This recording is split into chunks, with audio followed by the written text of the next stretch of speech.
I mentioned AI earlier.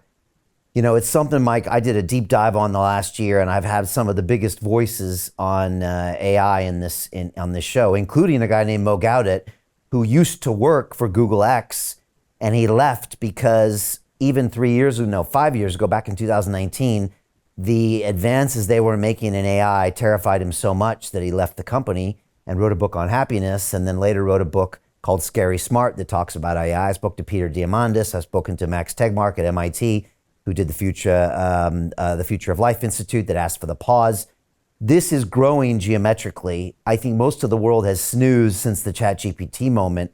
But what do you see happening behind the scenes that makes this such a more effective weapon than the AI you talked about that was working 4 years ago to, look at the algos and things like that? How much more effective has it gotten, and how scary has it become?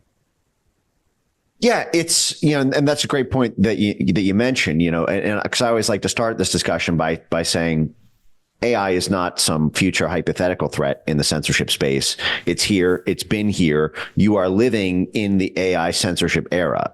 Before 2016, everything was whack-a-mole. Everything was reactive. Something had to go viral and be reported before you even had people in position to be able to take it down or throttle it.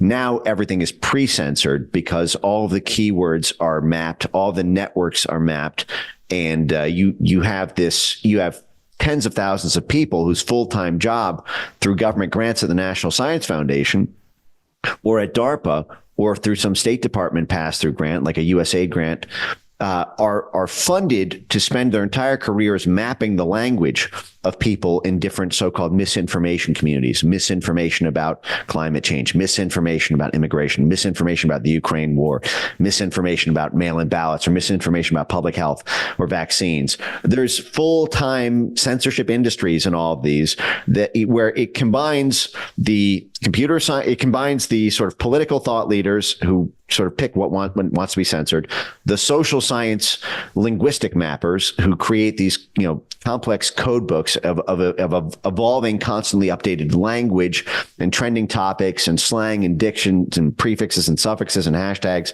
And then you've got the computer scientists who actually translate that into the natural language processing, machine learning, AI, sort of algos and machine readable scripts made out of those linguistic lexicons. But that was the great game changer after the 2016 election here in the US. Those techniques, which were initially developed in order to help the Pentagon and CIA stop ISIS from popularizing its message on Facebook and Twitter, because their language was network mapped and censored using these tools. That came to be used on Trump supporters and on Brexit supporters and on, COVID critics or vaccine critics. And now, it's basically anything that's a sensitive government policy. You have hundreds of people, at least in any given field, who are sitting in universities or at NGOs who earn their livelihood mapping that language so that computer scientists can turn that into a censorship algorithm. But where that's going now is, it's very analogous to the rise of chess computers.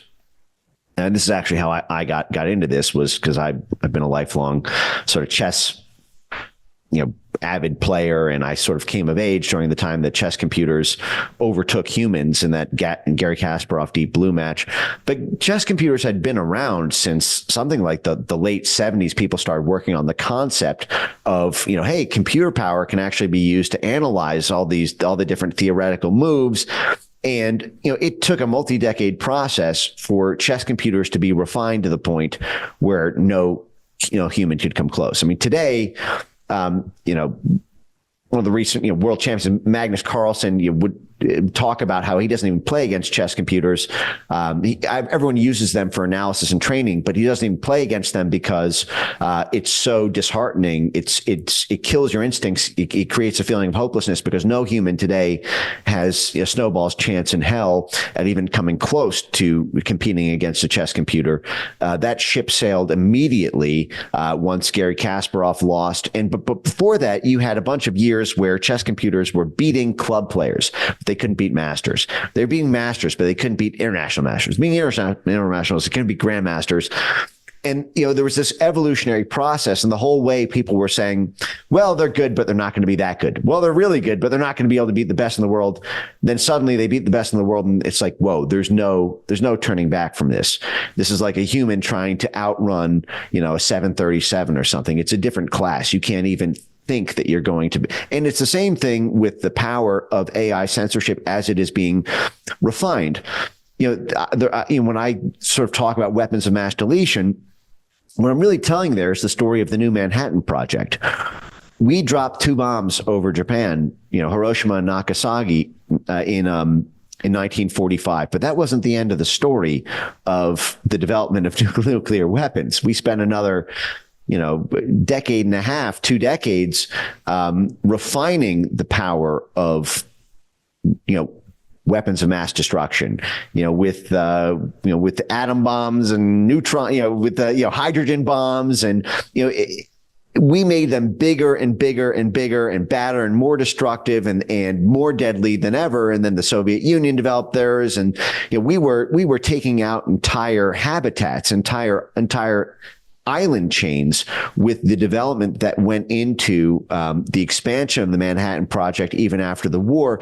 And what we're currently witnessing right now in the AI censorship space is that period sort of after World War II, you can argue. The first test case, they dropped these atom bombs on the 2020 election. They dropped them on COVID-19. Now those 2 events have sort of receded. And we're now in this sort of diplomatic negotiation age where those wars are over, but we're now in this sort of great Cold War. They got away with it uncontested because nobody knew what they were doing at the time. Well, very, very, very small people knew what they were doing. It went politically unchallenged. There was no oversight in Congress. There was nobody in the private sector who said, hey, this is weird. Even to talk about it was like a conspiracy theory. You couldn't even say that there was censorship on YouTube, Twitter, or Facebook was to put you in a category of someone who had to prove that it was really there. You had to pull all the receipts, and every new person you had to give the same speech over again. Now that is more or less uncontested, at least in high-level political circles. And it's just a question of whether it's good or bad. But that has created diplomatic vulnerabilities in their ability to scale this out in the open. So a lot of it is now being developed, deep within the bowels of these DARPA-funded NGOs or these National Science Foundation, Pentagon intermediated programs like this Track F program, and these cybersecurity programs that sort of launder the words security into it to make it look like they're stopping sort of foreign threats of speech online. But it's moving into this kind of darker pool to develop it. So Jim Rickards has just recorded a video that's not available to anyone in the public, and he's going to be talking about how this upcoming recession is going to be fast, it's going to be bloody, it's going to be nasty. But at the same time, he's going to show you how you can position yourself to profit from all of this chaos. Now, we've made this video only available to our viewers. Go to londonreal.tv/Jim. Watch that immediately. I can't say enough good things about Jim Rickards. He understands the global economic system better than any guest I've ever had on London Real. His predictions are almost uncannily true, and you can learn how to profit from his vision, from his expertise, and his understanding of economics. So go to londonreal.tv/Jim or click the link below. It's an excellent, excellent look on what's going to happen in the future and how you can position yourself to profit from that. Jim is one of the best in the business, one of my favorite guests on London Real, and he's very, very good at predicting the future and showing us all to profit from it. So click the link, and I hope you enjoy.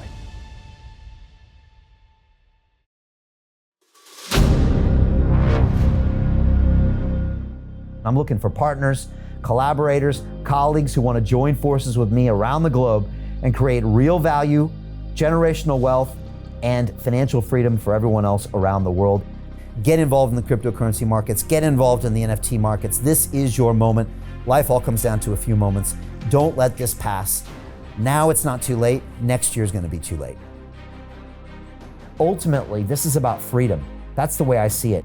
This is about giving power back to the people and enabling billions of people worldwide to use the financial markets to improve their lives and those of their friends and their families and their communities.